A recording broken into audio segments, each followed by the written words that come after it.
India కంట్రీలో నువ్వు work దొరకక, జాబ్ దొరకక ఇబ్బంది పడుతుంటే ఎరవాన్ సిటీలో అయితే ఒక వర్క్ ఫైండ్ జాబ్ చూసే ఆఫీస్ ఉంది. అక్కడికెళ్ళి నేనేదైనా వర్క్ చేసుకుంటా అంటే వాళ్ళ దగ్గర ఏమైనా వేకెన్సీలు ఉంటే చెప్తారు. అక్కడికెళ్ళి మనం వర్క్ చూసుకొని నచ్చి సాలరీ కూడా నచ్చితే మనము వర్క్ చేస్తామంటే ఒక 20,000 డ్రామ్స్ అయితే కట్టాలి కమిషన్. ఆ ఆఫీస్ నెంబర్ కూడా నా దగ్గర ఉంది. ఆ ఆఫీస్ లో ఏదైనా జాబ్స్ గాని, వర్క్స్ గాని పడితే ఆ మేడం వాట్సాప్ స్టేటస్ లో పెడతది. మనకు నచ్చి మనకి జాబ్ కావాలని చెప్తే హోల్డ్ లో పెడతది. నేనైతే ఎవరికి కూడా ఒక రూపాయి కట్టకుండా ఇక్కడ ఒక నర్సరీలో వర్క్ చూసుకున్నాను. అందులో ఒక ఇండియన్ అతను అయితే పనిచేసేవాడు. అతను ఏమన్నాడంటే, "నువ్వు ఇంత తక్కువ శాలరీకి ఇక్కడ ఎందుకు చేస్తున్నావు? నాకు తెలిసిన ఒక హోటల్లో డిష్ వాషర్ గా ఉంది. ఎళ్లి అక్కడికి చేసుకో. ఇండియావి చాలా డబ్బులొస్తాయి 50,000 పైన" అని చెప్పాడు.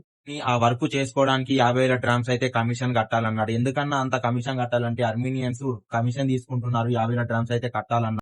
వర్క్ అండ్ జాబ్ చూసి ఆఫీస్ నెంబర్ నా దగ్గర ఉంది కదా! వాట్సాప్ ఓపెన్ చేసి వాళ్ళు పెట్టిన స్టేటస్ చూశాను. ఇతను ఏదైతే డిష్ వాషర్ చెప్పాడో ఆ మేడం కూడా సేమ్ ఆ డిష్ వాషరే పెట్టింది. అక్కడికెళ్ళి ఒక 20,000 డ్రామ్స్ కడితే సరిపోతుంది. కానీ ఇతను 50,000 డ్రామ్స్ అడిగాడు. అంటే 30,000 డ్రామ్స్ ఇతను కమిషన్ తినడానికి అడిగాడు. నాకు కోపం ఆగలేక ఇదేనా నువ్వు అంది వర్క్ అని చెప్పి ఆ స్టేటస్ చూపెట్టి నోటికొచ్చిన బూతులన్నీ తిట్టాను. నాకు కోపం ఆపుకోలేక.